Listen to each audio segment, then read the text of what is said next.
Hello നമസ്കാരം, രഞ്ജിത്ത് ആണ്. ഇന്ന് ഇൻട്രസ്റ്റിംഗ് ആയിട്ടുള്ള ഒരു അനാലിസിസ് ആണ്. വേറെ ഒന്നുമല്ല, നമ്മുടെ ഇടതുപക്ഷ സർക്കാർ അവരുടെ മന്ത്രിസഭ നിശ്ചയിച്ചിരിക്കുന്നു. വളരെ ഇൻട്രസ്റ്റിംഗ് ആയിട്ടുള്ള ഒരുപാട് മാറ്റങ്ങളുമായിട്ടാണ് മന്ത്രിസഭ വരുന്നത്. ഈ മന്ത്രിസഭയും മാനേജ്മെന്റ് പ്രിൻസിപ്പിൾസും തമ്മിലുള്ള ഒരു കമ്പാരിസൺ ആണ് ഇന്നത്തെ നമ്മളുടെ വീഡിയോ. ഇത് തീർച്ചയായിട്ടും ഒരു പൊളിറ്റിക്കൽ ആയിട്ടുള്ള വീഡിയോ ഒന്നുമല്ല കേട്ടോ. ഇതൊരു മാനേജ്മെന്റ് ആസ്പെക്റ്റിൽ തന്നെ കാണേണ്ട വീഡിയോ ആണ്. അതുകൊണ്ട് സംരംഭകർക്ക് വേണ്ടിയുള്ള വീഡിയോ ആണ്, യാതൊരു സംശയവും വേണ്ട. ആദ്യത്തെ കാര്യം, നമ്മൾ എപ്പോഴും പറയുന്ന ഒരു കാര്യമാണ്, സംരംഭകർ തീർച്ചയായിട്ടും ശ്രദ്ധിക്കേണ്ട ഒരു പ്രധാനപ്പെട്ട കാര്യം. ഒരു 8ഓളം കാര്യങ്ങളാണ് ഇന്ന് നമ്മൾ സംസാരിക്കുന്നത്. സംരംഭകർ ശ്രദ്ധിക്കേണ്ട, അവരൊരു നല്ല ഓർഗനൈസേഷൻ കെട്ടിപ്പടുത്തുണ്ടാക്കുമ്പോൾ, ഒരു ഓർഗനൈസേഷൻ CPM പാർട്ടി മനോഹരമായിട്ടുള്ള ഒരു ഓർഗനൈസേഷൻ ആയിട്ടാണ് എനിക്ക് എപ്പോഴും തോന്നിയിട്ടുള്ളത്. അവരുടെ ഫിലോസഫിയും ഐഡിയോളജിയും ഒക്കെ അവിടെ നിൽക്കട്ടെ. ഒരു മാനേജ്മെന്റ് ആസ്പെക്റ്റിൽ നോക്കുകയാണെങ്കിൽ തീർച്ചയായിട്ടും ഒരു നല്ല ഓർഗനൈസേഷൻ എങ്ങനെ കെട്ടിപ്പടുക്കണമെന്ന് CPM പാർട്ടിയെ നോക്കി പഠിക്കാവുന്നതാണ്. അതിനകത്ത് ഏറ്റവും ആദ്യത്തെ കാര്യം, ഏതൊരു ഓർഗനൈസേഷനും അതിശക്തമായിട്ടുള്ള ഓർഗനൈസേഷൻ പോളിസീസ് ഉണ്ടാവണം.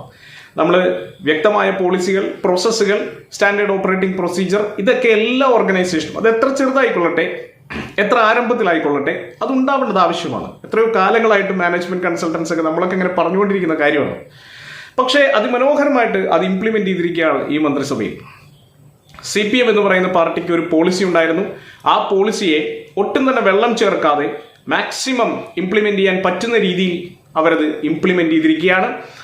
പഴയ മന്ത്രിമാർക്കൊന്നും തന്നെ അവിടെ അവസരം കൊടുക്കാതെ, അവരെത്ര വലിയ ബ്രാൻഡാണെങ്കിലും എത്ര സ്വാധീനമുള്ള ആളുകളാണെങ്കിലും അവർക്കൊന്നും അവസരം കൊടുക്കാതെ പുതുമുഖങ്ങൾക്ക് അവസരം കൊടുത്തുകൊണ്ട് പുതിയ ഒരു മന്ത്രിസഭ.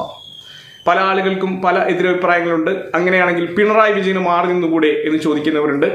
അതിനും അവർക്ക് വ്യക്തമായ ഉത്തരമുണ്ടാകും എന്നാണ് ഞാൻ പ്രതീക്ഷിക്കുന്നത്. ഞങ്ങളുടെ അല്ലെങ്കിൽ എൻ്റെ ഒരു അനാലിസിസിൽ പിണറായി വിജയൻ എന്ന് പറയുന്ന ബ്രാൻഡിലാണ് അവർ തെരഞ്ഞെടുപ്പിൽ മത്സരിച്ചത്.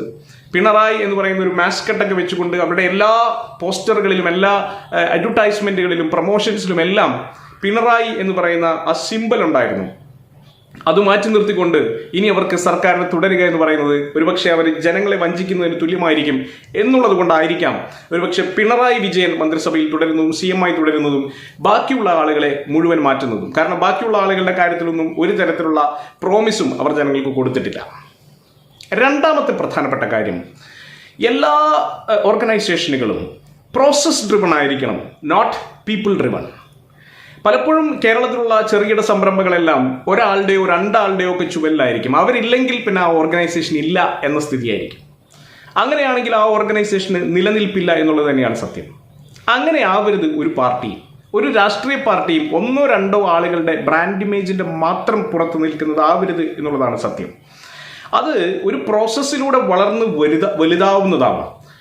അതിനൊരു ലീഡർ ഉണ്ടാവണം. തീർച്ചയായിട്ടും ലീഡർഷിപ്പ് എന്നുള്ള രീതിയിൽ പിണറായി വിജയനെ ഉയർത്തിക്കാട്ടുകയും ഒപ്പം തന്നെ അതിശക്തമായിട്ടുള്ള ഒരു പ്രോസസ്സ് ബിൽഡ് ചെയ്യുകയും പുതിയ ആളുകളെ കൊണ്ടുവരികയും അവരെ ആളുകളെ പരിചയപ്പെടുത്തുകയും അവരെ എക്സ്പീരിയൻസ്ഡ് ആക്കുകയും ചെയ്യുന്ന ഒരു സംവിധാനം, അത് അതിമനോഹരമായി എക്സിക്യൂട്ട് ചെയ്തിരിക്കുന്നു. എപ്പോഴും ചിലപ്പോൾ അത് എക്സിക്യൂട്ട് ചെയ്യാൻ പറ്റിയെന്ന് വരില്ല. ഇത് വളരെ സേഫ് ആയിട്ടുള്ള ടൈമാണ്. രണ്ടാമത്തെ ഊഴം കിട്ടിയിരിക്കുന്നു, നല്ല ഭൂരിപക്ഷം കിട്ടിയിരിക്കുന്നു. വളരെ ഈസി ആയിട്ട് ഇത്തരം ഒരു പരീക്ഷണത്തിന് മുതിരാവുന്ന ഒരു സാഹചര്യമുണ്ട്. ഈ സാഹചര്യത്തിലേക്ക് അവർ ഈ മനോഹരമായിട്ടുള്ള എക്സ്പെരിമെന്റ് മാറ്റിവെക്കുകയും പുതിയ ആളുകളെ കൊണ്ടുവരികയും പുതിയ ടീമിനെ നർച്ചർ ചെയ്യുകയും ചെയ്യുന്നു. വലിയൊരു സാഹചര്യമാണ്. അടുത്തത് ബ്രാൻഡിങ്ങിനെ കുറിച്ചാണ്. അതിമനോഹരമായിട്ട് ബ്രാൻഡ് ചെയ്തേ പറ്റൂ. സ്ഥിരമായി ഒരു കാര്യം പറയുകയും കൺസിസ്റ്റൻ്റായി അത് ചെയ്ത് കാണിക്കുകയും ചെയ്യുമ്പോഴാണ് എന്തും ഒരു ബ്രാൻഡ് ആവുന്നത്.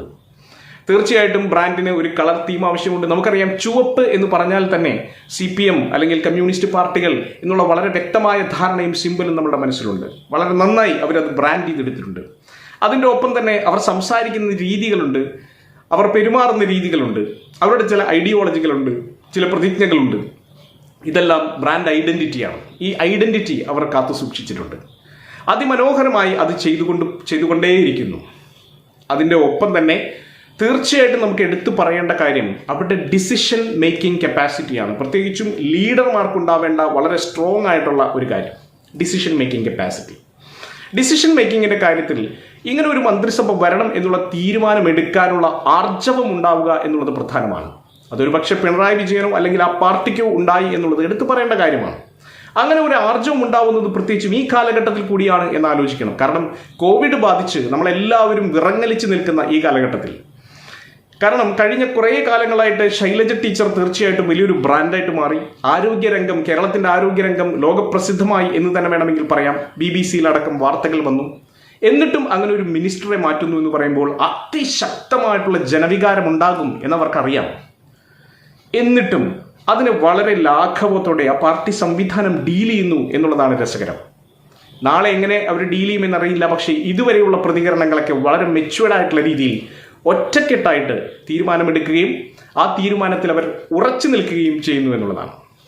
തീർച്ചയായിട്ടും അവർക്കറിയാം ശൈലജ ടീച്ചർ വളരെ മനോഹരമായിട്ട് പല കാര്യങ്ങളും അവതരിപ്പിക്കുകയും പഠിച്ചു പറയുകയും ഒക്കെ ചെയ്യുന്ന ഒരു മന്ത്രിയായിരുന്നു. അതുപോലെ തന്നെയുള്ള ഒരു മന്ത്രിയെ ആരോഗ്യരംഗത്ത് കൊണ്ടുവരേണ്ട ആവശ്യകതയും അവർക്കറിയാം. അതവർ ചെയ്യും എന്ന് തന്നെയാണ് ഞാൻ പ്രതീക്ഷിക്കുന്നത്. കാരണം ഈ ബ്രാൻഡിങ്ങിലൂടെ പുതിയ ഒരു ടീമിനെ വളർത്തിയെടുക്കുന്നതിലൂടെ അടുത്ത ഒരു പോയിന്റാണ് അവർ ഉറപ്പിക്കുന്നത്. അതിശക്തമായ ഒരു ബ്രാൻഡ് ഉണ്ടാകുമ്പോൾ, പവർഫുൾ ആയിട്ടുള്ള ഒരു പ്ലേസ് ഉണ്ടാകുമ്പോൾ അതൊരു മാഗ്നറ്റായി മാറുന്നു, ഒരു കാന്തമായി മാറുന്നു. ആ കാന്തത്തിലേക്ക് ചുറ്റുമുള്ള പലതും ആകർഷിക്കപ്പെടുന്നു. നിങ്ങളൊരു ബ്രാൻഡ് ആവുമ്പോൾ, നിങ്ങൾ വളരെ സക്സസ്ഫുൾ ആയിട്ടുള്ള ഒരു പേഴ്സണാലിറ്റി ആയിട്ട് മാറുമ്പോൾ നിങ്ങളെ സപ്പോർട്ട് ചെയ്യാൻ ഒരുപാട് ആളുകൾ ഉണ്ടാവും. ഇത് തന്നെയാണ് അടുത്ത 5 വർഷം കൊണ്ട് CPM എന്ന പാർട്ടി ലക്ഷ്യമിടുന്നത്. തീർച്ചയായിട്ടും ഒരുപാട് ആളുകളെ തങ്ങളിലേക്ക് അടുപ്പിക്കാനും ഈ പാർട്ടിയുടെ സംവിധാനം വിപുലീകരിക്കാനും ഇത്തരത്തിലുള്ള ഡിസിഷൻസ് അവരെ സഹായിക്കും. കൂടുതൽ ആളുകളിലേക്ക് അവരുടെ റീച്ച് എത്താനും കൂടുതൽ യൂത്തിലേക്ക് അവരുടെ റീച്ച് എത്താനും പുതിയ മന്ത്രിമാർ അവരെ സഹായിക്കും. പല രംഗങ്ങളിൽ നിന്നുള്ള ആളുകൾ ഉൾക്കൊള്ളിച്ചുകൊണ്ട് ബിസിനസ് രംഗത്തു നിന്നുള്ള, മാധ്യമ രംഗത്തു നിന്നുള്ള ആളുകളൊക്കെ മന്ത്രിമാരാവുന്നതിലൂടെ തീർച്ചയായിട്ടും അങ്ങനെ ഒരു വലിയ സർക്കിൾ കൂടി ഇതിനകത്തേക്ക് കടന്നു വരുന്നു എന്നുള്ളതും പ്രത്യേകതയാണ്. അതിൻ്റെ ഒപ്പം തന്നെ എനിക്ക് ഇഷ്ടപ്പെട്ട മറ്റൊരു കാര്യം സ്ട്രാറ്റജൈസിങ് ആണ്. സ്ട്രാറ്റജി എന്ന് പറയുമ്പോൾ ചെറിയ കാര്യമല്ല.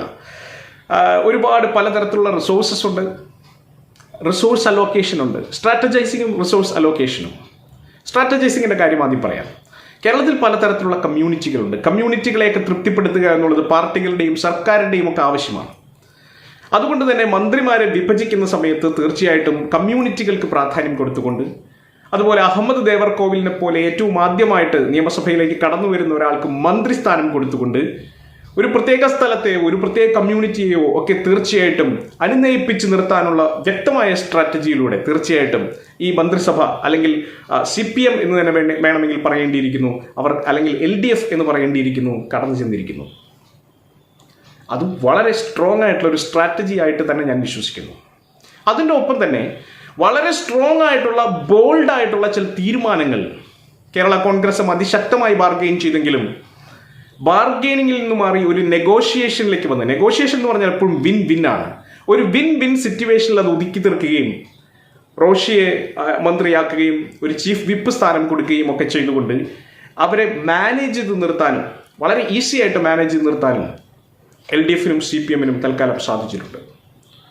തീർച്ചയായിട്ടും ഒരു സംരംഭകൻ, ഒരു ഓർഗനൈസേഷൻ വളർത്തിയെടുക്കുമ്പോൾ പഠിക്കേണ്ട, സിസ്റ്റം ഓറിയന്റഡ് ആയിട്ട്, സ്ട്രക്ചേർഡ് ആയിട്ട് ചെയ്യേണ്ട ഓപ്പറേഷണൽ മെത്തേഡ്സിൻ്റെ വലിയ ഒരു ബൈബിളായിട്ട് നമുക്ക് ഈ ഇവന്റിനെ കാണാവുന്നതാണ്. ഒപ്പം തന്നെ ബ്രാൻഡ് ചെയ്തെടുക്കുകയും പുതിയ ആളുകളെ ടീം ബിൽഡ് ചെയ്ത് എടുക്കുകയും കൊണ്ടുവരികയും അതിൻ്റെ ഒപ്പം തന്നെ കൂടുതൽ ആളുകളെ തങ്ങളുടെ ഓർഗനൈസേഷനിലേക്ക് ആകർഷിക്കുകയും ഒക്കെ ചെയ്യുന്ന ഒരു വണ്ടർഫുൾ ആയിട്ടുള്ള ഒരു പ്രോസസ്സായിട്ട് ഇത് മാറിയിരിക്കുന്നു. ഒപ്പം സ്ട്രാറ്റജൈസിങ്ങിന് അവിടെ സ്ഥലം കൊടുത്തിരിക്കുന്നു. ഒപ്പം തന്നെ റിസോഴ്സ് അലോക്കേഷൻ അതിമനോഹരമായി, ഗംഭീരമായി തൽക്കാലം ചെയ്തിരിക്കുന്നു. ഇതുവരെയുള്ള കാര്യങ്ങൾ അത്യാവശ്യം നല്ല രീതിയിൽ തന്നെയാണ്. തീർച്ചയായിട്ടും ജനങ്ങളുടെ ഭാഗത്ത് നിന്ന് ഒരുപാട് എതിർപ്പുകൾ നേരിടുന്നുണ്ട്. ശൈലജ ടീച്ചറെ പോലെ അതിശക്തയായ ഒരു ബ്രാൻഡിനെ മാറ്റി നിർത്തിയതിൽ വലിയ പ്രതിഷേധങ്ങൾ ഉണ്ടാവുന്നുണ്ട്. പക്ഷേ തീർച്ചയായിട്ടും ഒരു കാര്യം ഉറപ്പിക്കുക, ഒരു ഓർഗനൈസേഷനേക്കാളും വലുതല്ല ഒരു വ്യക്തിയും എന്നുള്ള തിരിച്ചറിവ് നമുക്ക് എല്ലാവർക്കും ഉണ്ടാവണം. അതുകൊണ്ട് തന്നെ ഓർഗനൈസേഷനുകളിൽ അല്ലെങ്കിൽ ബിസിനസ്സുകാർക്ക്, ഓൺട്രപ്രണേഴ്സിന് പഠിക്കാനുള്ള വളരെ വ്യക്തമായ ഒരു പാഠം ശൈലജ ടീച്ചർ പോലെ ഒരു സ്റ്റാർ പെർഫോമറെ മാറ്റി നിർത്തിയതിലൂടെ CPM നമുക്ക് ഫ്രീ ആയിട്ട് ഒരു ടിപ്പ് തന്നിരിക്കുന്നു. പക്ഷേ തീർച്ചയായിട്ടും അതൊരു റിസ്കി അഫെയർ ആണ്. ആ റിസ്കിനെ മാനേജ് ചെയ്യാൻ ഓൺട്രപ്രണർ ബാധ്യസ്ഥനാണ്, ലീഡർ ബാധ്യസ്ഥനാണ്. ആ ലീഡർ തൻ്റെ സ്ട്രാറ്റജികൾ എങ്ങനെ ഇതിനെ ടാക്കിൾ ചെയ്യാൻ വേണ്ടി വിനിയോഗിക്കുന്നു എന്നുള്ളത് അടുത്ത ദിവസങ്ങളിൽ കാത്തിരുന്ന് കാണേണ്ടത് തന്നെയാണ്. കാരണം വളരെ സെൻസിറ്റീവ് ആയിട്ടുള്ള ഒരു സിറ്റുവേഷനിലൂടെയാണ് നമ്മളെല്ലാവരും, കേരളവും ഒക്കെ കടന്നു പോയിക്കൊണ്ടിരിക്കുന്നത്. നമ്മളുടെ ഈ എൻറ്റയർ ആയിട്ടുള്ള പുതിയ ആളുകളെ വെച്ചിട്ടുള്ള, ന്യൂ ഫേസസിനെ വെച്ചിട്ടുള്ള ഈ ടീമിനെ കൊണ്ട് എങ്ങനെയാണ് ഇദ്ദേഹം പെർഫോം ചെയ്യിപ്പിക്കുന്നത് എന്നുള്ളത് അടുത്ത ഭാഗമാണ്. അത് ഇംപ്ലിമെൻറ്റേഷൻ സൈഡാണ്. ഇനി ആ ഇംപ്ലിമെൻറ്റേഷനെ കുറിച്ച് കുറച്ച് കഴിഞ്ഞ് നമുക്കൊന്ന് അനലൈസ് ചെയ്തിട്ട് ഒരു വീഡിയോ ചെയ്യാം. തീർച്ചയായിട്ടും ഓൺട്രപ്രണേഴ്സ് നോക്കി പഠിക്കേണ്ട വളരെ ഇൻട്രസ്റ്റിംഗ് ആയിട്ടുള്ള കുറേ കാര്യങ്ങൾ തന്നെയാണ് നടന്നുകൊണ്ടിരിക്കുന്നത്. ഒരിക്കലും രാഷ്ട്രീയപരമായിട്ടോ എന്തെങ്കിലും ഒരു തരത്തിലുള്ള ബയസ് വെച്ചുകൊണ്ടോ ഉള്ള ഒരു അനാലിസിസ് അല്ല. പൂർണ്ണമായും ഓൺട്രപ്രണേഴ്സിനെ ബേസ് ചെയ്തുകൊണ്ട് ഓൺട്രപ്രണേഴ്സിന് പഠിക്കാൻ പറ്റുന്ന തരത്തിൽ അല്ലെങ്കിൽ ഒരു ഓർഗനൈസേഷൻ എങ്ങനെയാണ് വളർത്തിക്കൊണ്ടുവരേണ്ടത് എന്നുള്ള ചില പാഠങ്ങളാണ് ഞാൻ ഷെയർ ചെയ്തത്. All the best.